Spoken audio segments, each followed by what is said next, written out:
إن الحمد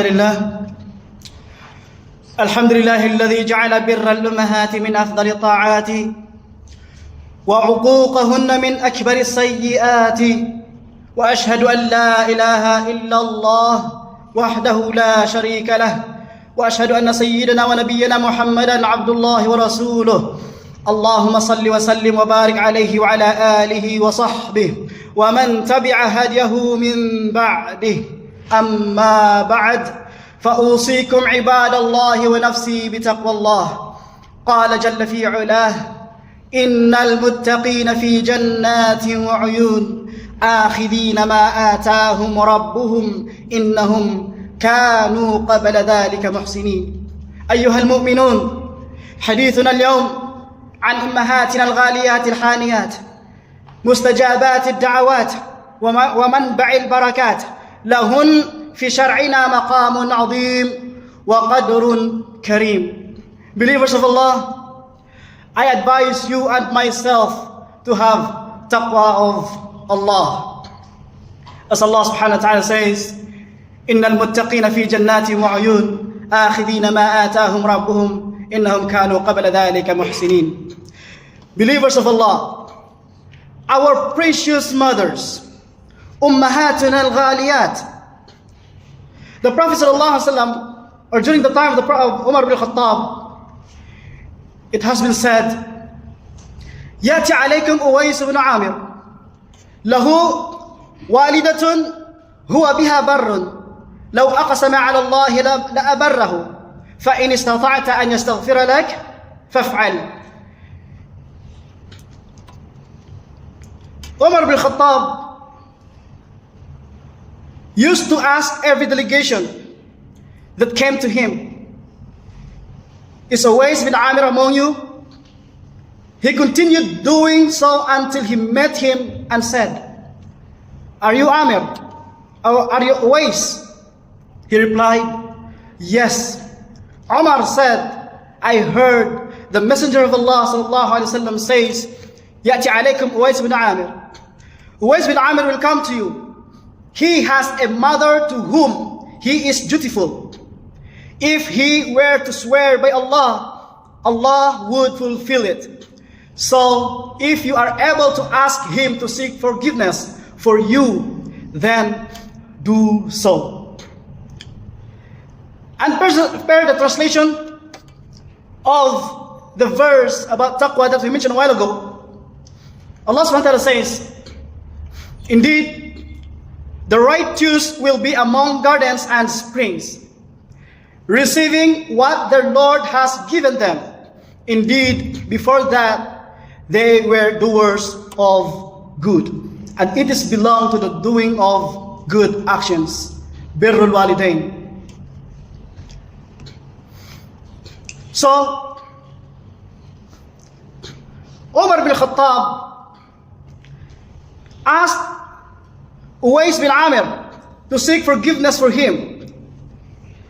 So, believers of Allah, reflect of Allah, how Umar, this great companion of the Prophet Muhammad sallallahu alaihi wasallam, one of those promised paradise, was keen to seek the supplication of Uwais solely because of his dutifulness to his mother. What a rank the mother holds with Allah. What an immense status she has with him. So much so that Allah commanded his prophets to honor her. Isa alayhi salam, he said, as mentioned in the Quran, وَأَوْصَانِي بِالصَّلَاةِ وَالزَّكَاةِ مَا دُمْتُ حَيًّا وَبَرًّا بِوَالِدَتِي. And he has enjoined upon me prayer and charity as long as I live, and he made me dutiful to my mother. That means fulfilling her rights, showing her kindness, honoring her, being gentle and compassionate towards our mothers. Yes, O worshippers of Allah, it is the mother whose virtue and efforts our Lord calls us to remember. Allah subhanahu wa ta'ala says, ووصينا الإنسان بوالديه حملته أمه وهنا على وهن. And we have enjoined upon man care for his parents. His mother carried him, increasing her in weakness upon weakness. Did you remember not? Did your mother not rejoice when she learned of her pregnancy? Your body grew from her body. She bore your weight despite her weakness. And the more you grew, the greater her hardship. In giving birth to you, she endured pains beyond description. حملته أمه كرها ووضعته كرها. His mother carried him with hardship and gave birth to him with hardship. Believers of Allah, yet when she saw you, she forgot her pain and attached all her hopes to you. Then she served you tirelessly, never falling short, never growing weary. She made her lap your bed and her chest your nourishment. She would not sleep until you slept. She carried your worries, felt your pain, rejoiced in your joy, and was delighted by your smile. Brothers and sisters, how much she deprived herself for your sake, preferring your comfort over her own needs. Wallahi al-Azim, brothers and sisters, even if you spent all your wealth to please her, you would never fulfill her right. Subhanallah. So how can a person withhold a few coins from his mother and break her heart, when she never withheld from him her wealth and surrounded him with her tenderness? How can we wrong her with a harsh glance, a hurtful word, by raising his voice at her or speaking harshly to her? Has he not heard that the Prophet ﷺ said, Inna Allah harrama alaykum uquq al-ummahat. Indeed, Allah has forbidden you from disobedience to mothers. O you who are dutiful to your mother, balance between the rights of your mother, your wife, your children, and your work.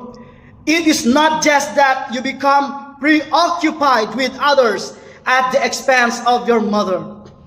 Do you not know that she may spend her entire day waiting for your visit, so her heart may be delighted by seeing you, or for your call, so her soul may find comfort in hearing your voice? Have you not seen how our Lord described the state of the mother of Musa alayhi salam when her son was taken from her? وَأَصْبَحَ فُؤَادُ أُمِّ مُوسَى فَارِغًا. And the heart of the mother of Moses, Musa alayhi salam, became empty. So, what then of a mother who waits for you but does not see you, longs for your voice but does not hear it? When the day ends and her hope is unmet, her heart breaks. Brothers and sisters, where is your heart? Where is your dutifulness? How can you be distracted from her when our Prophet ﷺ gave her precedence over all others? A man came to him and said, O Messenger of Allah, who is most deserving of my good companionship? Sallallahu Alaihi Wasallam said, Ummuk, thumma ummuk, thumma ummuk, ثم أمك قال ثم من 3 مرات قال ثم أبوك. Your mother, then your mother, then your mother. He said, then who?